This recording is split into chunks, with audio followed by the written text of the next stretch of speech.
Hoje no Todas as Marias eu recebo Grace, ela que é transista e compartilha com outras mulheres não só uma nova forma de trabalho, mas também uma oportunidade de empoderamento. Ela é uma potência e fiquem comigo que vocês vão descobrir por quê.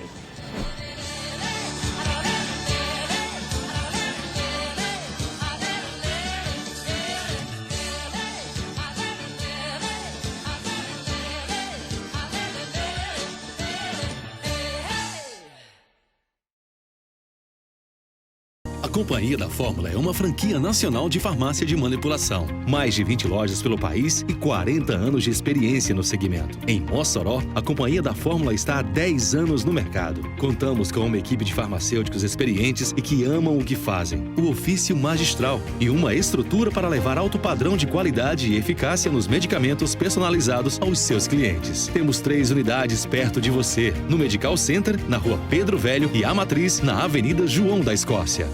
Grace, que coisa maravilhosa ter você aqui hoje. Conversamos um pouquinho antes dessa gravação. Tua história, ela merece, eu vejo que ela merece muito ser compartilhada e contada aqui para todo mundo. E eu queria começar pelo começo. Você trouxesse um pouquinho de quem é Grace, a mãe da Eva e do Benjamin. É isso. Trazer um pouquinho da tua história, como é que você chegou na Grace de hoje. Conta pra gente aí lá atrás como foi tudo essa trajetória. Mari, muito obrigada pela oportunidade de hoje estar aqui, dividir essa minha história com você, com vocês, na verdade.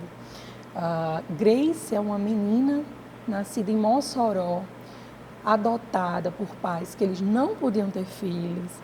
E aí, colocada lá na porta dos meus pais, uma caixinha, eu aprendi desde criança, numa caixinha de sabão, mas eu, na minha cabeça, eu achava, meu Deus, como é que eu cabia numa caixinha de sabão? Só que minha mãe, depois que eu cresci, explicou. Minha filha, era uma caixa que vinha sabão e você foi colocada com os lençóis e um bilhetinho pedindo para eu cuidar de você. E aí, eu cresci numa família branca, sendo uma mulher preta. Tive um pouco de dificuldade, sabe, no meu desenvolvimento durante a infância, de lidar com minha pele, com minha raça, porque os meus pais eram brancos, então eles não entendiam a importância de eu conseguir me enxergar, de eu conseguir me ver e de eu manter os meus traços, como, por exemplo, o cabelo. Eu sempre tive um cabelo grande, depois aqui do ombro, e muito crespo. Meu cabelo é crespo, como ele é exatamente hoje. E sempre na infância, durante a infância, minha mãe estirava, me levava para o salão de beleza, para que eu estirasse o meu cabelo. E aí no outro dia, passando aquela dificuldade que toda mulher preta, ela vai te falar se você for conversar sobre cabelo. Eu estirava o cabelo num dia, colocava química no cabelo num dia, no outro dia o cabelo estava lá durinho, teso, sabe? Então era uma briga entre a gente se reconhecer, se ver e se amar. Sabe, aquele auto-amor, aquele amor que a gente pratica desde a infância. É muito difícil para uma mulher preta e não foi diferente comigo. E cresci numa escola de classe média alta, então era acostumada a sempre ser a única menina preta da sala, quando no máximo a segunda menina preta da sala. Sempre tinha, assim, não vou falar que eu sofria um racismo claro, sabe, aquele racismo que era muito na cara, mas o pior racismo que eu costumo dizer para as pessoas é justamente aquele que não é falado, porque a gente passa pelas situações e a gente se pergunta se realmente é aquilo, sabe? Eu não entendia por que eu não era amada, porque eu não era a menina que sempre tinha aquele contatinho, aquele, sabe, o paquerinha. Eu não sabia por quê. Das minhas amigas, eu era a única que tinha um cabelo crespo, não cacheado. E eu não entendia porque eu sempre estava lá no meu cantinho, mais separada, sabe? E depois que eu cresci, é que eu pude lidar com essa dor e eu pude entender que tudo isso era parte de uma sociedade racista, sabe? Que eu tenho certeza que as pessoas não entendiam como eu, preta, estava ocupando lá aquele local e socializando com aquelas outras crianças que eram brancas, de classe média alta, de classe alta. Então, aos 15 anos de idade, eu tive uma sorte muito grande. Passei pelo menos 7 anos de minha vida estirando o cabelo com quinca. E aos 15 anos, minha mãe descobriu um cabeleireiro em Mossoró que ele fazia tranças. Então, ela pegou na minha mão e disse, minha filha, vamos ali que eu descobri uma coisa nova. E dessa coisa nova, quando a gente descobriu, eu me olhei no espelho e eu me vi pela primeira vez na minha vida, com 15 anos de idade, eu vi Grace, eu me reconheci, eu me senti bem, eu me senti linda. As pessoas, até hoje, as minhas amigas da época da escola, elas dizem que depois que eu coloquei as tranças, eu brilhei, eu coloquei um brilho no rosto. Também foi nessa época que eu tive contato com a arte. Então, muita coisa evoluiu em minha vida, Seu sabe? universo se expandiu Eu junto me abri daquelas pro mundo. tranças. Exatamente, Mari, eu me abri para o mundo, sabe? Daquele dia em diante, eu tive o que é que eu botei na minha cabeça. Eu tenho que descobrir por que é que eu amo tanto estar trançada. Por que é que eu me vejo tanto assim? Então, foi quando eu comecei a estudar, comecei a pesquisar na internet, conversar com as pessoas. E eu entender a história preta. Eu descobri que as tranças, elas são oriundas do povo preto, do povo escravizado que veio para o Brasil, através da escravização, que é um ato cruel, é um ato que a gente, enquanto a gente vive, a gente tem que lembrar. Mas as tranças, ela tem um poder tão grande e é um acessório tão poderoso que a gente vê que elas resistiram a toda essa crueldade, raspavam o cabelo dos pretos quando descobriam que essas tranças, elas simbolizavam os caminhos para onde esses pretos iam fugir, para os caminhos dos quilombos, que eram os locais que esses pretos iam fugir de toda essa barbaridade, que elas poderiam esconder alimentos, elas poderiam esconder sementes de feijão, de arroz, dentro delas, para essas pessoas sobreviverem. Então, ela foi uma forma de sobrevivência. E ela sobreviveu aos dias de hoje. Então, é um acessório tão forte e tão grandioso que eu tive a oportunidade de descobrir enquanto eu comecei a estudar a história do meu povo. E aí eu me formei, me tornei mãe solo, mãe de Benjamin, que tem 10 anos hoje em dia. Me tornei mãe solo, me formei e comecei a trabalhar na TV. Tive o meu primeiro contato com a TV. E passei 11 anos trabalhando como CLT. Só que durante esse período, o que aconteceu? As coisas começaram a ficar mais apertadas financeiramente. Sempre tive a ajuda dos meus pais. Eles nunca largaram da minha mão. Mas eu precisava seguir o meu rumo, já com 23 anos, uma criança para cuidar. Então, foi que eu pensei, parei um momento e pensei. Muitas pessoas batem na porta da minha casa perguntando o valor que eu faço, que eu cobro para trançar, sendo que eu nunca tinha pensado em trançar outras mulheres, porque eu penso assim, nossa cabeça, quando você vai estudar a cultura preta, é o nosso ori. Aqui é o ponto mais importante do nosso corpo. Então, para eu tocar na cabeça de outras mulheres, seja fazendo o que for, pintando, cortando, eu tenho que ter, é uma responsabilidade muito grande. E eu tinha medo disso, de ter essa responsabilidade. Então, eu fugia de trançar outras mulheres. E não é qualquer pessoa que pode tocar no seu ori. E o que aconteceu? Eu parei um momento e eu disse, eu vou começar a trançar. Vamos ver o que dá, vamos ver se isso vai me trazer retorno financeiro. Nessa época, lá em meados de 2016, o que acontecia? As tranças elas já tinham viajado Mossoró inteira, sabe? Já estava, como é que eu posso dizer? No mundo inteiro já, mas em vários locais de Mossoró, só que tinha um porém. O que acontece, Mário? As tranças elas sempre foram muito marginalizadas. Pessoas que usavam tranças eram tidas como marginais, pessoas... até hoje, algumas clientes elas chegam, né, já com o pé atrás, já chegam duvidosas, sabe? Porque amigo, família falou, você vai trançar, mas trançar é coisa de hippie. Trançar é coisa de quem não quer nada com a vida, sabe assim, sempre trazendo para o lado... O estigma. Sempre trazendo para o lado ruim, para mostrar que as tranças é algo ruim, não é algo legal, sabe?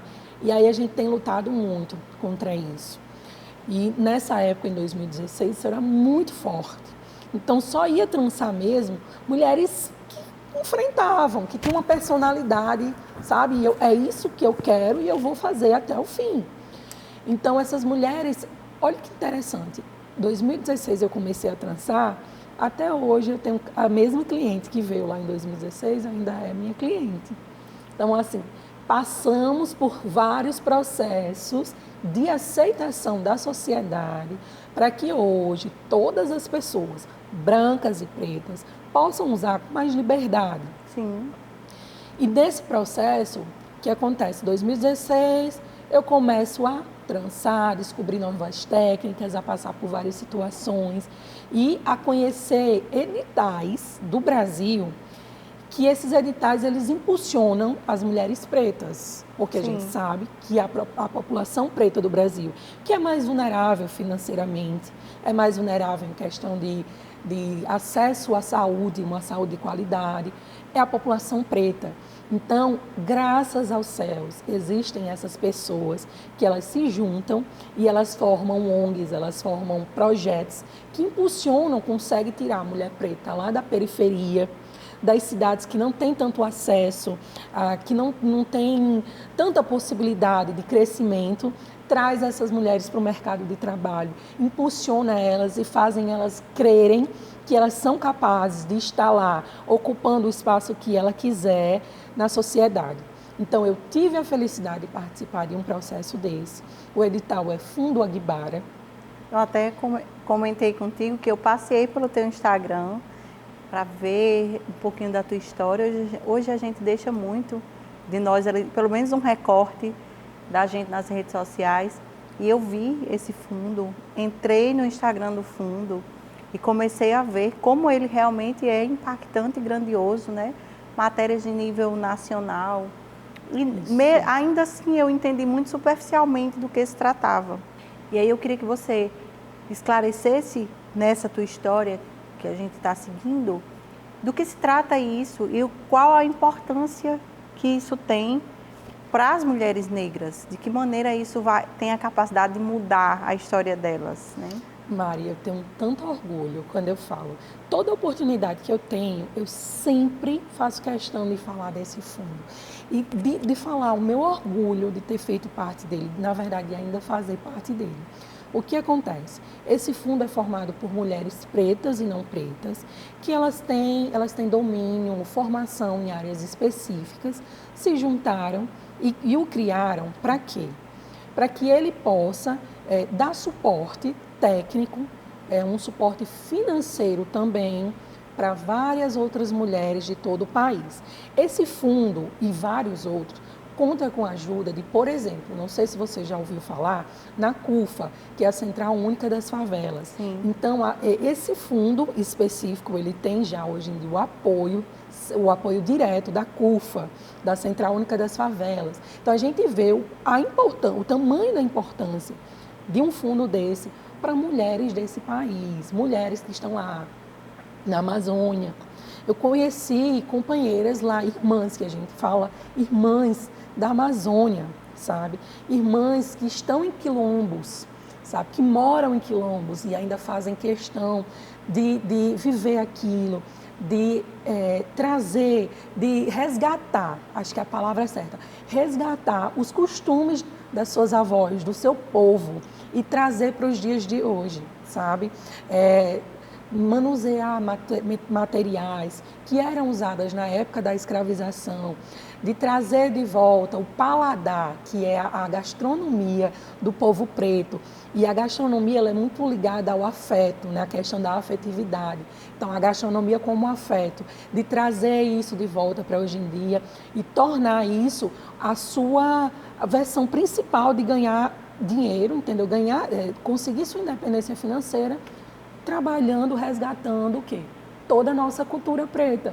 Uma cultura que, a maioria do tempo, ela foi enterrada, ela foi esquecida, ela foi apagada pelo povo branco. Então, sabe? Na medida que empodera a mulher, ela traz capacidades para aquela mulher desenvolver-se economicamente, ter independência financeira, porque às vezes não adianta só a gente fornecer, por exemplo, a informação cultural, se ela não é capaz de transformar aquele cenário atual, né? Então, com isso, eu vejo que se resgata o passado, de forma a enriquecer o que a gente tem no presente, trazer de volta essas origens, acompanhado de uma oportunidade de mudança desse cenário. Exatamente. É onde entra o impacto social, porque ela pode... eu estou me ajudando, estou ajudando, né, as mulheres, estou impactando a vida das mulheres ao meu redor, da comunidade onde eu vivo. Então, só nessa explicação a gente entende a importância de um fundo desse. E esse fundo, atualmente, ele já tem parceria internacional. Elas já vão para prêmios, são reconhecidos internacionalmente. Hoje o Agbara já faz parte das matérias do Fantástico. A gente já está super acostumada a estar lá no grupo e entra uma das meninas, irmãs, hoje nós vamos estar no Fantástico, falando sobre a história de sempre. E outra coisa também, elas sempre procuram evidenciar uma de nós em qualquer parte do Brasil. Então está sempre surgindo a oportunidade de participar de entrevistas no Fantástico, já participamos do Globo Repórter. Elas escolhem alguma mulher, vamos escolher lá da Paraíba dessa vez, vamos escolher com o pessoal, com o povo pernambucano, e sempre tem. Então, elas não só ajudaram naquele tempo, elas não só nos impulsionaram naquele tempo, elas falam sempre, gente, não solta mais a mão de vocês. A gente sempre vai estar sendo parceiro. Vocês são agora parte do Agbara. Sintam-se sempre. E o que acontece também é que as pessoas que já participaram das primeiras edições, elas se tornam mentoras das próximas alunas. E hoje em dia eu estou mentora das alunas que estão participando dos editais, agora do edital de 2024. Olha que interessante. Muito interessante. Multiplicando conhecimento e oportunidades. Exatamente. E Grace, dentro desse cenário, como foi que Grace conseguiu multiplicar o cenário de oportunidades aqui, lá com as tranças, com o seu negócio, com a forma que você iniciou mudando a sua vida? Isso aconteceu um pouco antes da pandemia. Então, a gente passou por esse processo durante a pandemia. Sim. E aí, eu me desliguei desse trabalho que eu tinha durante 11 anos. E foi quando eu aprendi a ministrar cursos e quando eu recebi esse impulsionamento. Foi praticamente um foguete. Eu me tornei uma potência, sabe? E foi quando veio a ideia de pegar o meu conhecimento e levar para a universidade, para a escola pública, para fazer parceria com as prefeituras das cidades. E aí a gente fazia essa parceria, ia até a prefeitura, como por exemplo de Grossos, que aconteceu por último. Nós levamos até Grossos esse curso, formamos 20 mulheres. Já tem 20 mulheres lá aptas a levar a arte de trançar para frente. Não só a arte, porque assim, não é só o trançar. Mas como eu falei durante toda a entrevista, elas descobrem a história negra, a história das tranças, daquilo que elas estão trabalhando, daquela arte que elas estão trabalhando, e elas conseguem passar para frente. Mas também aconteceu uma coisa muito legal, que eu não imaginava. Eu comecei a não só trançar as mulheres de Mossoró, mas as mulheres de outras regiões, como por exemplo, Ipanguaçu, Açu. Eu já tive cliente que veio de Natal para ser trançado. Então eu comecei a ver a grandiosidade do meu trabalho. E eu acho que foi nesse momento também que eu comecei a criar metas. Como é que eu quero, daqui a 2 anos, eu quero estar trançando, eu quero estar fazendo o quê? E aí eu comecei a pensar sobre ministrar. Vamos ministrar, vamos fazer os cursos individuais com as meninas daqui de Mossoró, vamos pegar tanta mulher que está lá nos bairros periféricos da cidade, que estão completamente esquecidas pelo poder público, esquecidas mesmo, sabe? A maioria, infelizmente, tem seus parceiros, estão detidos, com filho, não tem um trabalho em vista. Então, a gente pega essas mulheres e direciona elas. É tão fácil. A gente é só se perguntar assim, o que eu, como profissional, posso fazer para impactar a vida de outras mulheres ou da comunidade que eu vivo? E aí vem a resposta, sabe? Você vai começando aos pouquinhos. Porque eu lembro que quando eu comecei, foi nas Malvinas, que é um bairro periférico de Mossoró, participando de uma associação de moradores de lá. E a gente participava dos projetos, eu levava outra arte, que não era as tranças, era a arte de fazer filtro dos sonhos. E eu sempre vi questão também de levar o meu filho comigo para que ele entendesse, ele convivesse e ele respeitasse a diversidade dessa cidade, sabe? Então, começou com essa arte dos filtros dos sonhos e quando eu vi, eu estava levando as tranças para lá. E eu vi a importância dessas mulheres saírem num dia de sábado e passarem a tarde inteira numa atividade, esquecendo das dores, elas lembrando que elas são seres humanos, que elas são vistas, elas são importantes, entende? E muitas delas, pedindo dica, entrando em contato comigo. Grace, onde eu encontro tal material que você falou lá na oficina? O quanto isso é importante? Um despertar. Exato, Um despertar Mário. nessas mulheres, da capacidade que elas têm, que muitas vezes a situação de vulnerabilidade rouba isso delas. Exatamente. Muito bacana, me emocionei muito ouvindo agora essa parte da sua história. Vamos seguir aqui, vou até ter que recorrer aqui ao meu roteiro, porque eu realmente, meu pensamento agora fluiu para a tua história. Eu fiquei aqui acompanhando a tua história e pensando nesses cenários. E acho que a mensagem mais importante do que você falou agora foi isso, como é que meu trabalho pode impactar o ambiente onde eu vivo ou os cenários que estão à minha volta. Eu acho que essa é uma mensagem riquíssima, muito importante para todas as mulheres que estão aqui com a gente. A gente precisa dividir essa energia que nos habita. Eu penso muito sobre isso. Esse programa é muito sobre isso. Sobre compartilhar essa força que habita dentro de nós. Não com um pensamento se reduzindo a uma necessidade de se colocar num cenário ou falar mais alto de alguma maneira, não, mas de dividir, de tornar as coisas mais equilibradas, mais iguais, para que a gente se cobre menos e a gente se reconheça mais. Em um determinado trecho da nossa conversa, você falou muito sobre isso, sobre a questão de se ver nesse lugar de que merece aquilo que foi conquistado. Então, na hora que a gente consegue fazer isso por uma outra mulher, a gente mostra isso para ela, a gente coloca ela nesse lugar e a gente vai também se sentindo mais merecedora, se reconhecendo mais diante dos nossos processos. E isso eu acho muito rico. Eu acho que é o que tem de mais rico nesse poder que a gente tem de compartilhar.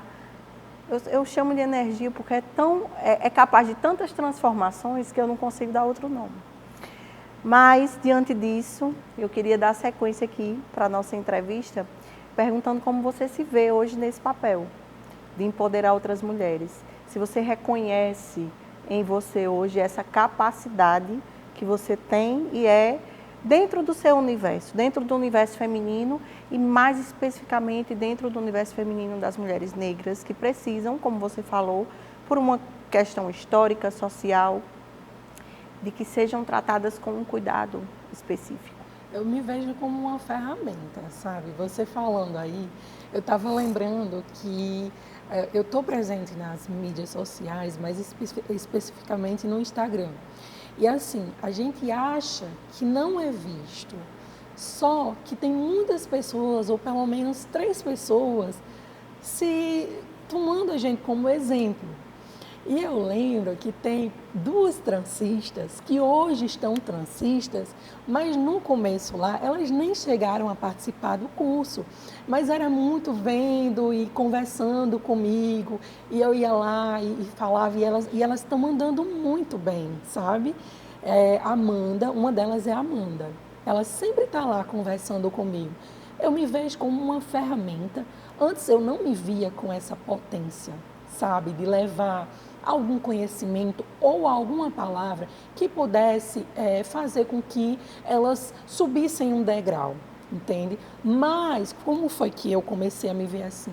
Porque tiveram outras mulheres antes de mim e essas mulheres também pretas, grandes amigas que eu tenho hoje, como a professora Ivonete, que é professora da UERN, que para mim, eu tomo ela como um grande exemplo. Ela é uma mulher de fibra, ela é mãe, sobretudo, porque, assim, acima de transista, acima de uma mulher preta, eu sou mãe solo.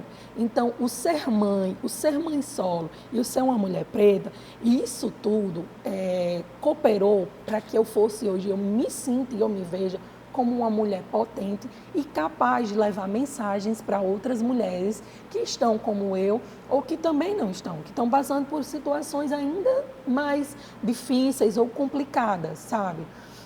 Eu acredito que todas nós mulheres temos essa força e a gente precisa ter essa força, principalmente diante de uma sociedade que é extremamente machista e racista.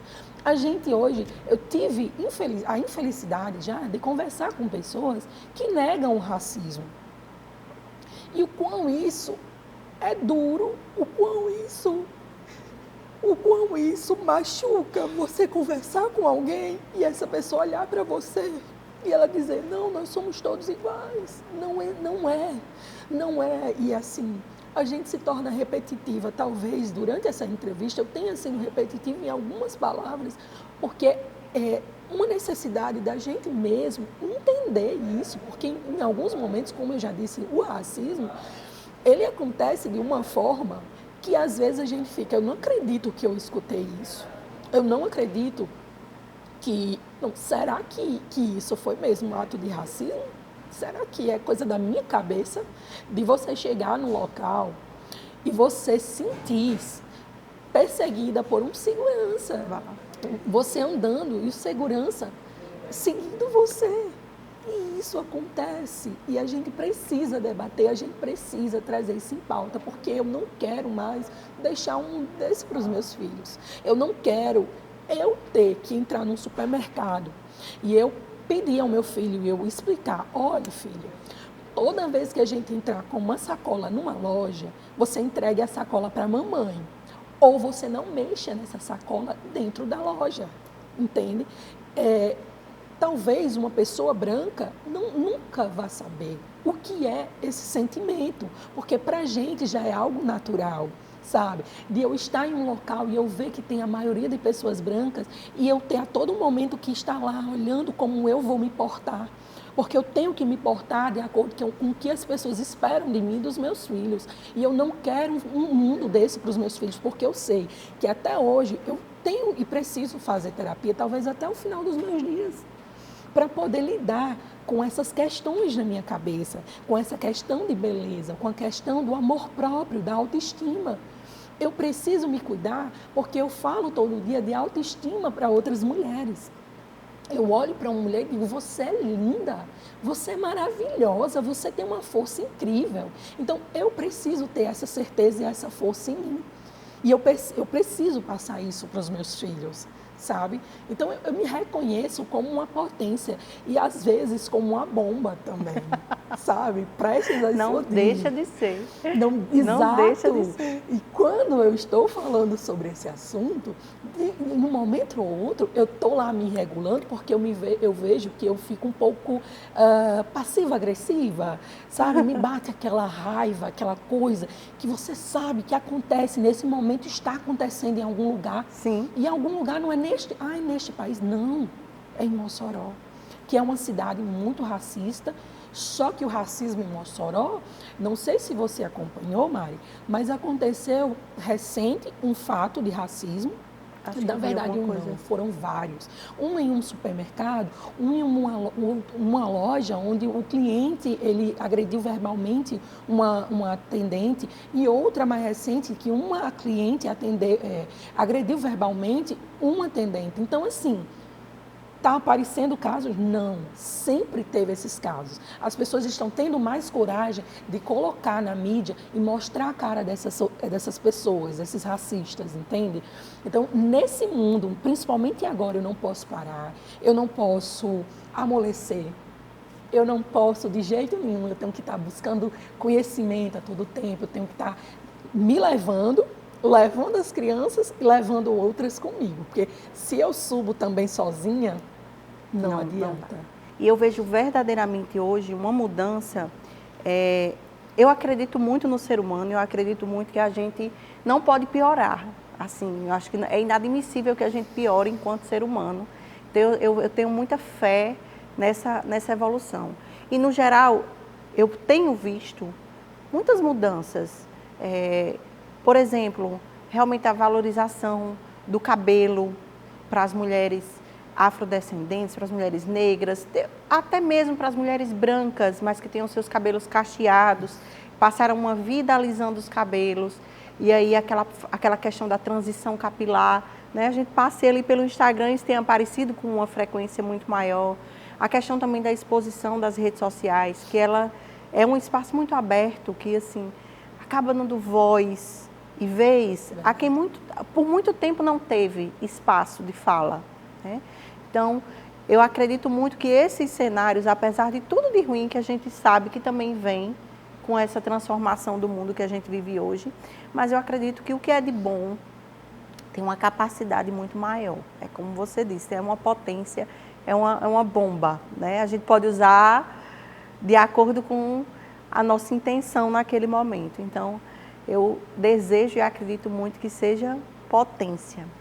E eu queria aproveitar agora, nosso tempo já está acabando, infelizmente, porque a conversa está uma delícia, mas eu queria que você deixasse uma mensagem para as mulheres em geral, para as mulheres negras, para quem você desejar, de empoderamento, que você transmita um pouquinho dessa energia aí para elas e deixe essa mensagem. Angela Davis, ela é uma filósofa, escritora americana, e ela costuma dizer uma frase: quando uma mulher preta se movimenta, toda a estrutura da sociedade se movimenta junto com ela. É uma frase que eu levo no meu dia a dia, porque eu sei que quando a gente decide enfrentar o sistema, enfrentar aquela ditadura da beleza, do que for, na verdade, a ditadura da beleza é um mínimo, na verdade, que a gente tem que enfrentar no dia a dia. Mas quando a gente consegue levantar a nossa cabeça e enfrentar, e indagar, sabe, as coisas erradas, que foram erradas a vida inteira, que nos oprimiram a vida inteira, a gente começa a mudar. As coisas começam a mudar ao nosso redor. Então, imagine quando uma mulher se junta com várias outras, pretas e não pretas. A revolução que a gente consegue fazer e as revoluções que já foram feitas por outras mulheres. Porque se nós estamos aqui, eu devo muito, eu em específico, eu devo muito, muito mesmo às minhas ancestrais. Quando eu estou naquele momento mais difícil da minha vida, sabe? Nesse momento eu estou passando por algo muito, muito, muito difícil para mim. Mas sempre eu estou lembrando das minhas ancestrais, de tudo que elas fizeram para que eu estivesse aqui existindo, sabe? Para que eu estivesse aqui tendo a voz que eu tenho. Então, é isso, é levantar a cabeça, pegar na mão uma da outra, porque é muito difícil ser mulher, é muito, muito difícil ser mulher nesse país que a gente vive, existir, sabe? São muitas coisas em cima da gente, em cima dos nossos ombros. Tem dia que eu sinto que eu estou levando o mundo nas costas. E eu tenho certeza que toda mulher, pelo menos uma vez ao dia, sente exatamente isso. Se juntar uma mulher à outra, a gente tem uma potência, a gente tem uma força, a gente consegue se ajudar mutuamente, sabe? E eu acho que é isso também que a sociedade machista sempre lutou contra, que as mulheres se unissem. A gente precisa se unir às nossas amigas, à nossa mãe, à nossa irmã, à nossa avó, porque são elas que trazem a nossa história nos ombros e passam para a gente, que a gente passa para os nossos filhos. Então, quanto a gente puder fazer isso, para levar para frente, para conseguir pequenas vitórias do dia a dia, vitória individual e vitórias comuns em coletivo, é tão importante, sabe? E tem tanta coisa para a gente mudar nessa realidade que a gente está vivendo agora. Tipo, o mundo tá bom do jeito que tá, não tá bom não. Não tá não, a gente tá precisando de afeto, a gente tá precisando de abraço, sabe? Abraço uma a outra, a gente tá precisando de força uma para a outra, a gente tá precisando de conversar, a gente tá vivendo num mundo muito sem conversa, muito eu vou entrar para dentro de mim porque eu sou forte, nem sempre a gente é forte.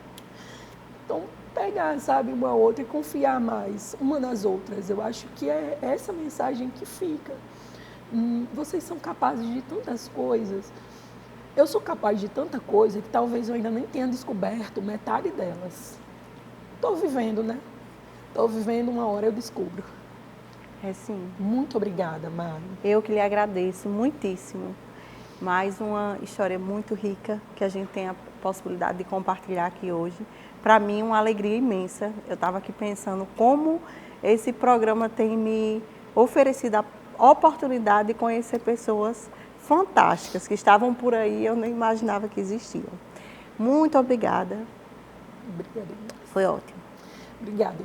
E obrigada também por esse projeto, por esse programa, para a gente descobrir novas histórias, para a gente trazer, fazer com que mulheres consigam afetar, né? Chegar à vida de outras mulheres, tocar a vida de outras mulheres. Isso é muito importante. Então, o seu projeto, ele está tocando a vida de outras mulheres, ele está impactando a sociedade. Amém. Obrigada.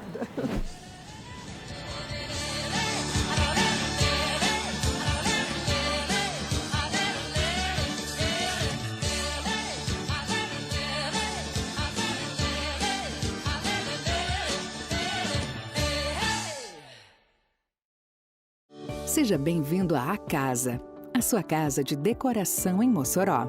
Só aqui você tem muitas possibilidades de criar e repaginar seus ambientes, reunindo bom gosto, praticidade, utilidade e o seu estilo. Louças, adornos, objetos, folhagens e papel de parede.